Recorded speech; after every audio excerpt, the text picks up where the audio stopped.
Before we get started, I just wanted to give the quick overview that I always give for my presentations about cooperative extension. We're told that we're the best kept secret, and we don't want to be the best kept secret. We want to know, have people know what we do. So within Rutgers Cooperative Extension, the structure is that we're a partnership between the County Board of Chosen Commissioners, Rutgers the State University, and the USDA's National Institute of Food and Agriculture. And we currently have faculty or staff in all of the New Jersey counties across the state. We are composed of 3 departments, which include agriculture and natural resources, 4-H youth development, and then my department, which is Family and Community Health Sciences, or FCHS as we call ourselves.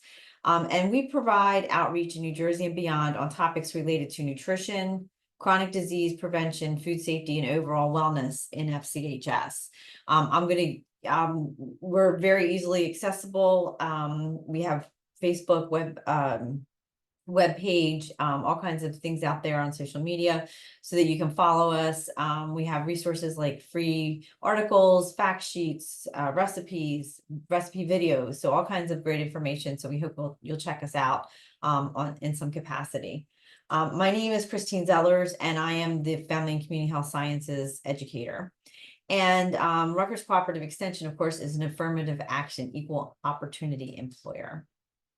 All right, so today within the 8 dimensions of wellness, we are going to do spiritual wellness today. And the series that we've done was this particular lesson was written by myself, but my colleague Jen Shikaitis also is helping to write these lessons with me, this curriculum. And at this point, I'm going to ask Morgan to go ahead and release the poll for me, poll 1. And if you could complete this, this is very helpful to me. It helps me to understand the community that I'm reaching and allows me to provide feedback to those funders that I mentioned we have. So just as a preview of what's going on today, we had about 49 people register for today's class. I don't think we have quite that many on here. We have been recording the classes and putting them on our YouTube page. So if you're, anybody wanted to join and couldn't get on today, they're welcome to watch on YouTube if they like. Well, I'm trying to, with this series that I'm doing on the 8 dimensions of wellness, this curriculum that Jen and I are writing, we're trying to gauge, what the concepts are that people are grasping. We're trying to understand what you think about the 8 dimensions of wellness and the lessons we've made. So we've created a survey, and I'll give you the info. What we do is we send the survey out after the class. We give you a little keyword in there, and if you answer the survey and you put the keyword in, then you can register to win one of the 15 free Fitbits we're giving out for answering the surveys. So we're trying to get as many people to answer as possible. Every time, after every class, you have the opportunity, it's the same survey, but after every class, you have the opportunity to register again. So you have up to 10 times that you can register. The more you register, obviously, the more chances you have to win. And we are putting the word out there. You can share the word if you want, but if you share the word, then it decreases your likelihood of winning because you're putting somebody else in there. So finally, the final Fitbit the Fitbits will be given out after the final class, which will be sometime in November. So just stay heads up for that, and look out when we send out the survey, look out for that link to we send out the email after the class, look for the survey to answer that. Also, we have here, if you have the ability to scan a QR code, you can open your phone to the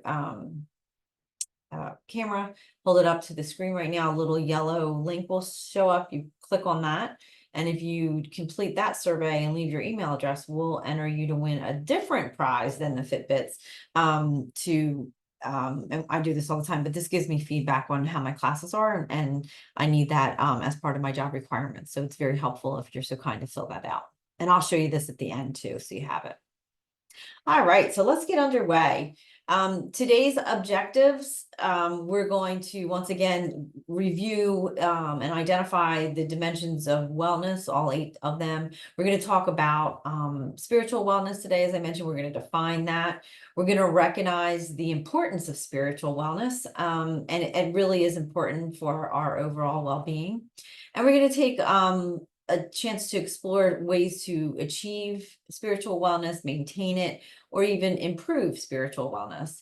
And we're going to understand how spiritual wellness affects us and is affected by all other 8 dimensions of wellness, how they kind of interrelate with one another.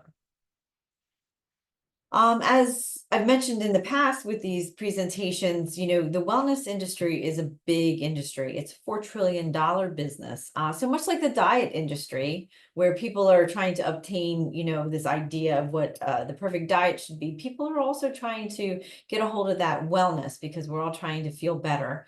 So that's why it's become such a big business. But you really, these advertisements for different things that you purchase, you really, they're not necessary. What you really need to do is look at what the 8 dimensions are and think about ways that how you can achieve them. Hopefully that includes free things because it need not be paid for, like I said. But it is still, wellness is kind of a little bit of an the concept is a little bit vague. A lot of people are looking at it and saying, oh yeah, wellness, I'm going to buy this and it's going to make me feel better. But, purchasing things isn't, necessarily going to make you feel better. So we're going to talk about what wellness is and recognize the fact that there is a definition for it, and it includes the 8 dimensions. All right, so let's look at this. Like I said, there is a definition for it, and it's not so vague after all. And you can see here that SAMHSA, which is the I always get this right here, Substance Abuse and Mental Health Services Administration. They have a specific definition for it. It includes the 8 dimensions that you see in the circles there on the screen. And they envision wellness not as the absence of disease, which a lot of people think it includes, or the absence of illness and stress, but is the presence of positive purpose in life. So rather, they're thinking by taking out, making things positive, it will help to get rid of the get rid of these illnesses and disease and stress that we have in life. So it's the presence of a positive purpose in life. It's satisfying work and play, joyful relationships, a healthy body and living environment, and happiness. And these all, are interrelated with the 8 dimensions that you see on the side of the screen there. And of course, today we're going to be working with that spiritual wellness, but you can see it also, other 8 dimensions include emotional, social, occupational, financial, environmental, physical, and intellectual. And if you are just joining us and have not been able to see some of the others, or maybe we're busy the day that I did one of the other dimensions, again, we're putting them up on the YouTube page so that you can catch those if there's one you're interested in seeing. So as I mentioned, there is 8 dimensions. They're popping up on your screen right now. They are not of importance on the screen. Like number 5 is not more important than number 8, which happens to be spiritual. These are just in alphabetical order. So again, all very important, all interrelated. And you can see here, spiritual definition is expanding one's sense of purpose and meaning in life. So it's important. And I think that spiritual wellness is one of those concepts that might not be readily thought about for us, or you might have a definition that's a little bit different than what we're going to cover today. So hopefully this will give you some ideas and some expansion on what your concepts are. So again, according to SAMHSA, which is the Substance Abuse and Mental Health Services Administration, the spiritual wellness dimension is a broad concept, and it represents one's personal beliefs. So, what you believe in, personal beliefs, personal values, and it involves having meaning, purpose, and a sense of balance and peace. So it means recognizing our search for meaning in our lives and our purpose for human existence, as well as developing an appreciation for life and the natural forces that exist in the universe. So why are we talking about spiritual wellness today? What, why cover this information? And I've chosen to focus this presentation on today, and there's many reasons, but I want to highlight a few here. Spiritual wellness recognizes our search for meaning and purpose in human existence, as I said, and it helps us to develop an appreciation for the natural forces that exist in life. So the things around us, nature and those things that are concepts that we can't always control as an individual, but within those natural forces, our belief system and what we feel around that. So I say this every time, and I'm gonna say it again, but as we talk about spiritual wellness today, it's really true for achieving any of the 8 dimensions.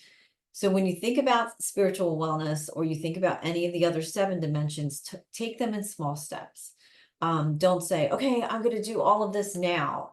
No, what you want to do is take some of the concepts here a little bit at a time, break them apart, think about how they impact you and your life, and how you can implement them. Maybe set some goals and do a little bit at a time within those goals. If you're somebody that feels like they're already very, very spiritually anchored, you have good spiritual wellness, then as I talk today, think about how your strength and your spiritual wellness overlaps with the other 7 dimensions, and how you might find success with some of the other dimensions because you already have the success with the spiritual wellness. So for instance, how can your spiritual wellness help support your environmental wellness, that wellness that's, the things that are around you? So think about that if you already feel strong in this dimension, and if you're feeling a little like, okay, I want to hear more about this, then think about how you can implement some of these things one step at a time, little steps. So SAMHSA has 3 areas within the dimension of spiritual wellness itself, and they include beliefs, involvement, and time. Involvement and time. And we're going to take a look at those as we move through the discussion today. Establishing values and principles, a good belief system is really important for achieving spiritual wellness. So when a person establishes a belief system, it means it's kind of a sense of accountability to yourself. You may recall, if you saw the emotional wellness presentation, that a good way to achieve better emotional wellness is to allow yourself to be open about your emotions and feelings. So recognizing your emotions and feelings, you don't have to be open with everybody if you're not comfortable with that, but at least being open with yourself about what your emotions and feelings are.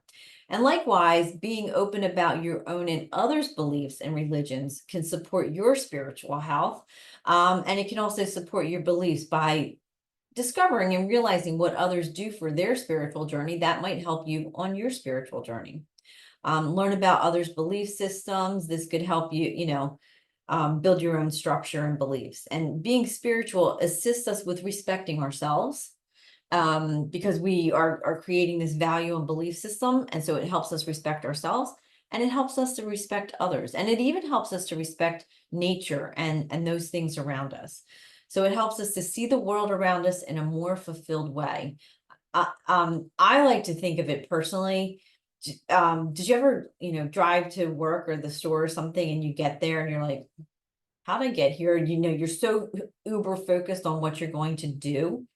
And you don't really take in what's around you. So when I say to you, it helps us to see the world around us, it helps us to not be in our little bubbles. It helps us to recognize and be mindful about what's out there and what's going on in our lives. So we're not just trudging along, but and letting the world fly by us, but we're really, kind of absorbed in what the system is around us.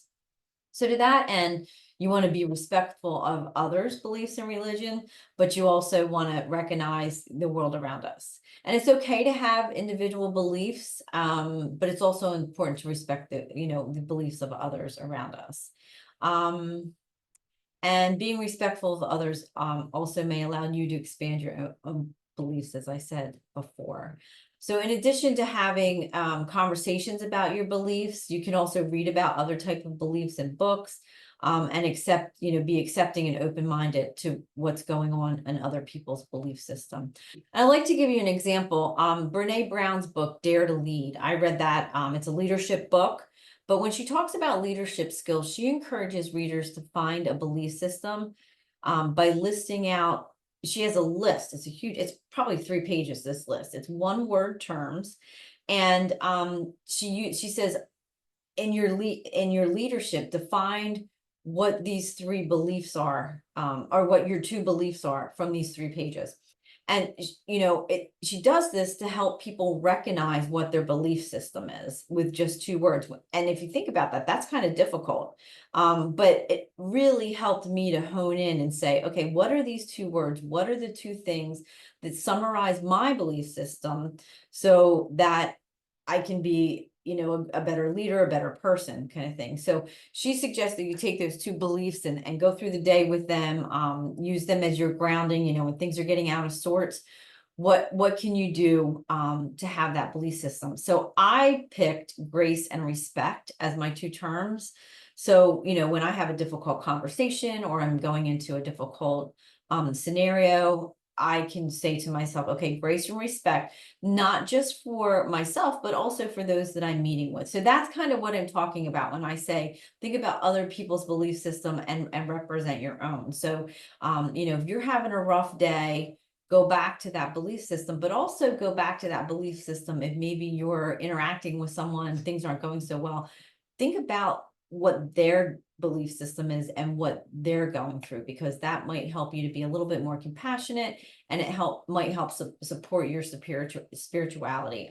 If I was being ungraceful to somebody or disrespectful to somebody, that's part of my belief system. So if I look at it from that angle, I can say, okay, I want to respect the fact that I want them to also feel, my belief system, and hope that I'm giving them respect and grace.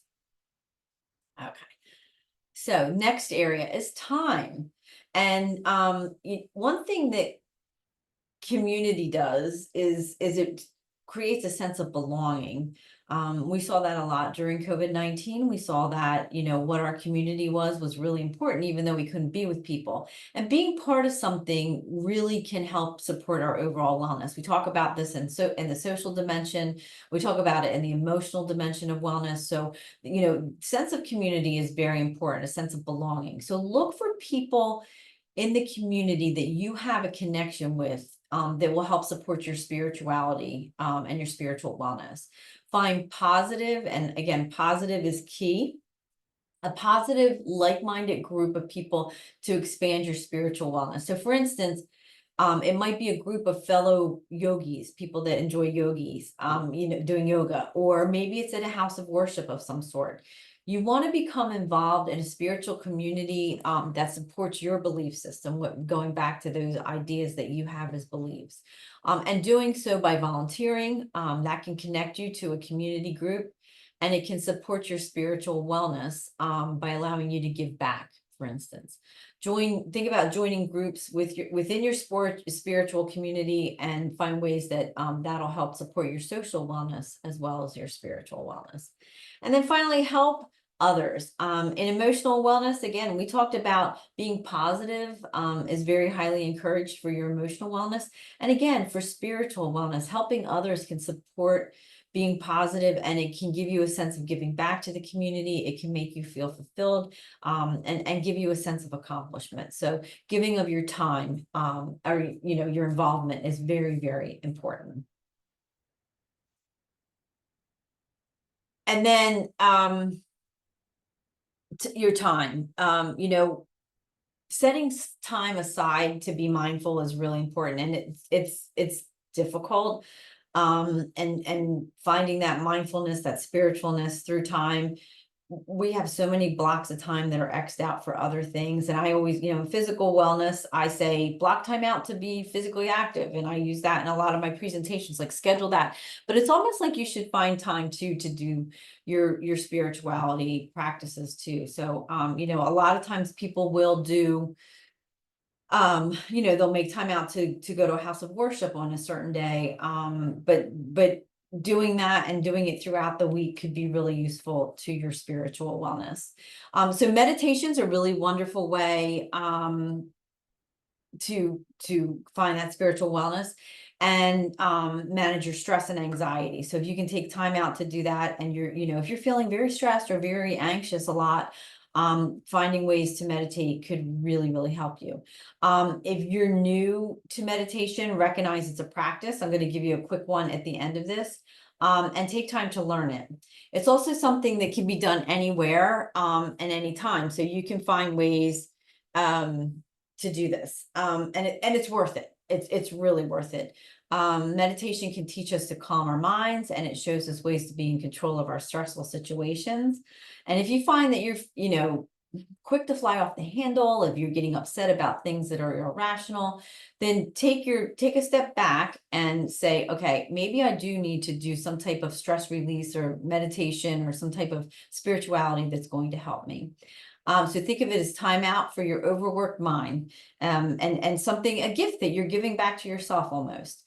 And like I said at the beginning, in the first slide, beliefs is very important. So doing some type of meditation is really giving yourself time to do that. It's giving yourself time to reflect, which is the next key thing here. And it's giving yourself time to, maybe if you're thinking a lot of negative thoughts or something, it'll give you time to reflect on that and say, hey, how can I be more positive? How can I change this, make this time I've set aside for my spiritual reflections, how can I make this a more positive thing? It can also teach us ways to be accepting and more inclusive, because we're taking time to reflect on that and be kind. And we don't want to, having a good belief system or positiveness in our lives is really, really important during difficult times, because it gives us a source of something to go back to. So working on your wellness when times are good is important, so that when times are maybe not so good, you have something to fall back on. And when times are stressful or overwhelming, it gives you a belief system that can help you better navigate those difficult times. So think of it as an insurance policy for your well-being by taking time out of your day. So hopefully that gives you some encouragement to make time for these things. And the other thing that is on here is that being in nature. And there's a lot of studies being done about the importance of being in nature. Whether that's a walk on the beach or in the woods. I mentioned that a couple times in emotional wellness too, but being in nature really helps to support our spiritual wellness. And you might want to take time to spend time in nature, even if you go outside and sit quietly and do something. It would be a really good way for you to be able to be aware of what's going on around you. I would also like to mention that taking time during meals or just everyday things you do during the day to be aware of what you're doing. That goes back to like being aware of that world around us. It can really, really help us to find a grounding and understanding. When you talk about mindful eating, which is can be also a type of spiritual wellness. It means we're not on the phone, we're not on the computer, we're not watching TV, we're not just shoveling it in, but we're taking time to really understand what we're eating, appreciate that we're nourishing our bodies and what we're nourishing it with. We're taking time to taste the food, feel the textures of the food, appreciate the nutrition that it's providing for us. So this too, being mindful eating or mindful play with the children, or mindful exercising, whatever it is, that is helping us to really understand what is going on around us. So starting a spiritual goal could be just simply that, more mindful eating, and then you can build off of that. I would like to mention too, there's other things that you can do. You can take time to enjoy and just hear the sounds around you and be in the presence, just closing your eyes and hearing the birds around you outside, or hearing rain fall on the roof as you're quiet and settling your mind can be spiritual. I wanted to mention too that Morgan, who is the great Oz behind the scenes here today, she mentioned to me that there's a sound bath meditation happening in Cape May County on Monday, and it's free. So you can check out things like that. Now, I wasn't sure. I said to her, I'm like, what's a sound bath, Morgan? And she said, they have special equipment that they use, bowls, and they make sounds, and you focus in on those sounds and you're in nature. So finding things that are a little unique to you might get you started on this journey of spiritual wellness if you have not found ways to do that, or if you're not so inclined to do the meditation thing. Maybe this would be a good exercise for you. I can share with you after the presentation some mindful meditation and meditation guides. But the other day I went for a walk on the beach in the morning at sunrise, and I got down there and I looked across the beach, and there was probably 15 people just in my view, and they were just sitting there watching the sunrise. So just doing something like that quiet time, could be really helpful to you and your spiritual journey, and reducing that stress. All right, so I mentioned in the beginning that each wellness component can affect and be affected by all the other components in both positive and negative ways, but we want to make them positive ways, right? So examples of the way that spiritual wellness can help interact with the other, or does interact with the other components of wellness. Physical wellness, if you engage in regular physical activities and exercise, this has been shown to improve mood and lessen the symptoms of depression and anxiety. It reduces stress. And as is the case with spiritual wellness, finding time to meditate, like I said, can really help, our emotional wellness and our physical wellness. And these three, physical, emotional, and spiritual wellness, these are really very interrelated, and complementing dimensions of wellness, and they're good to interact there. And at this point, I'm going to give you the word of the day, to enter into the questionnaire, the survey, when we send you that link after the class. And that is going to be grapes. Grapes is the word of the day here. So that's what you're going to enter in for the code word when you do the survey. So just as I said, physical, emotional, and spiritual wellness are very interrelated.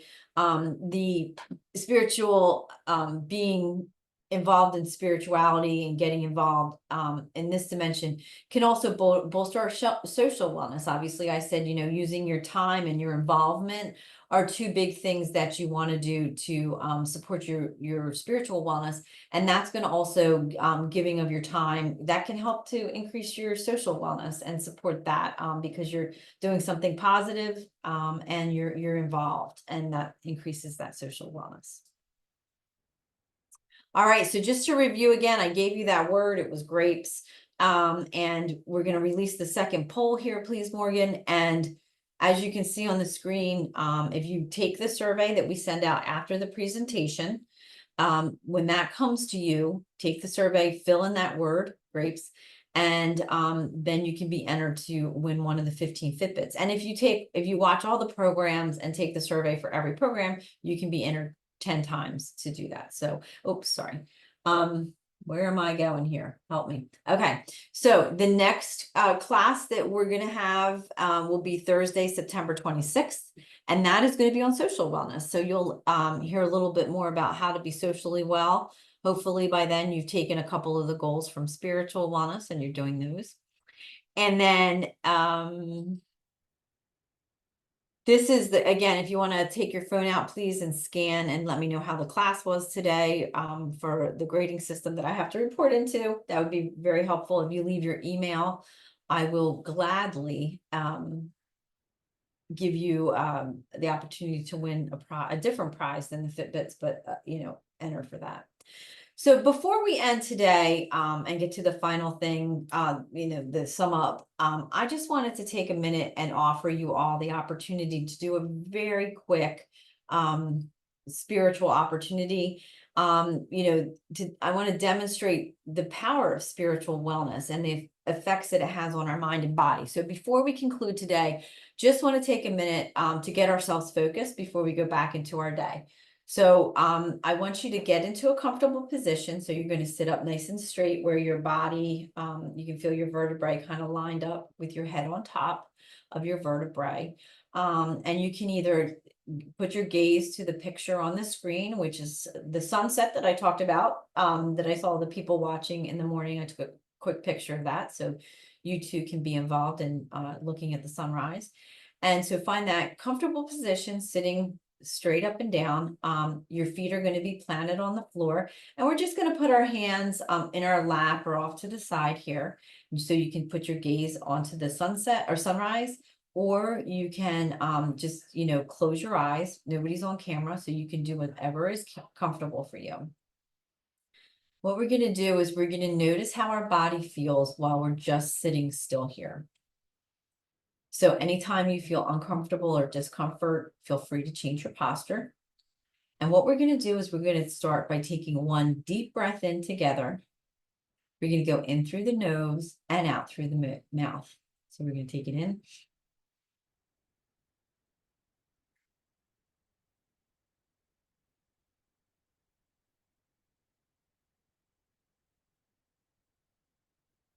And as you sit here, just begin by noticing your breathing pattern. You don't need to change your breathing pattern, but just focus in on the sensation of your breath as it enters and leaves your body.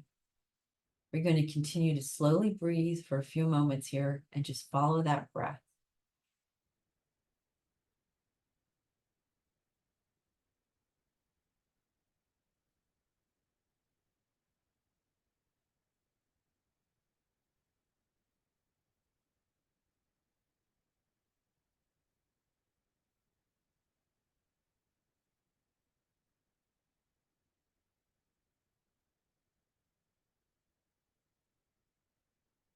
If your mind has wandered, that's okay.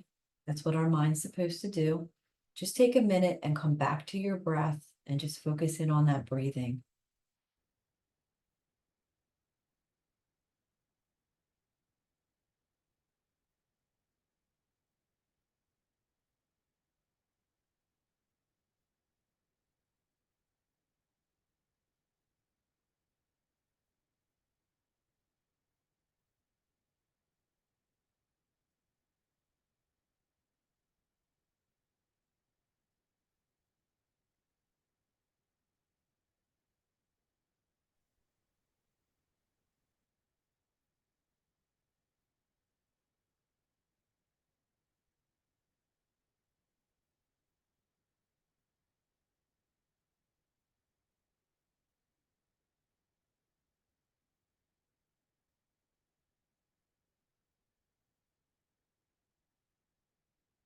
All right, we're going to take a couple deep breaths in and back out through the mouth, in through the nose and out through the mouth.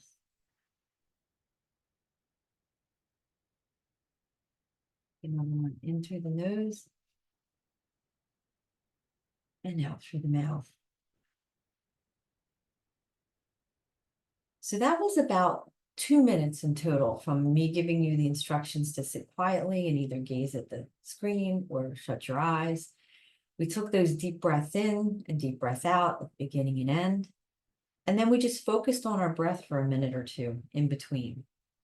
And hopefully that gave you a sensation of how quieting our mind for a second, just turning on the pause button and quieting everything down, no interruptions, can help you to feel a little bit of stress relief, a little bit of grounding. And I encourage you through the day, before you go into a meeting or before you're going to cook dinner, or even before you get up in the morning out of bed, just take a few minutes to quiet down. That pause in our day from the constant run, run, run that we all do and being plugged in is really beneficial to us.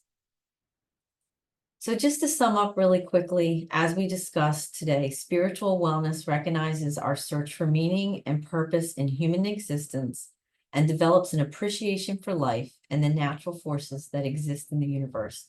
It's just one of the 8 dimensions, and it's important, but it functions within the other 8 dimensions, as we saw today. So it can be affected or affect the other 8 dimensions of wellness. So there's many things that we can do to achieve, maintain, and improve the sense of spiritual wellness as we discussed today. So if you want to go back and view any of the portions of this presentation today, like I said, we'll be putting that on YouTube, and we'll send out the link when we send out the email for the survey. And these are the resources I used today, and I'll hang on for a minute if anybody wants to ask questions or comments or anything like that. I'll hang out, but otherwise I encourage you to go through your day, find that spiritual wellness with the beliefs and values that we discussed today by giving, yourself time to have spiritual wellness and be involved in things and determine what that belief system is. So I hope this was beneficial to everybody. And if you have any questions, please let me know. And have a great day. Thank you for joining.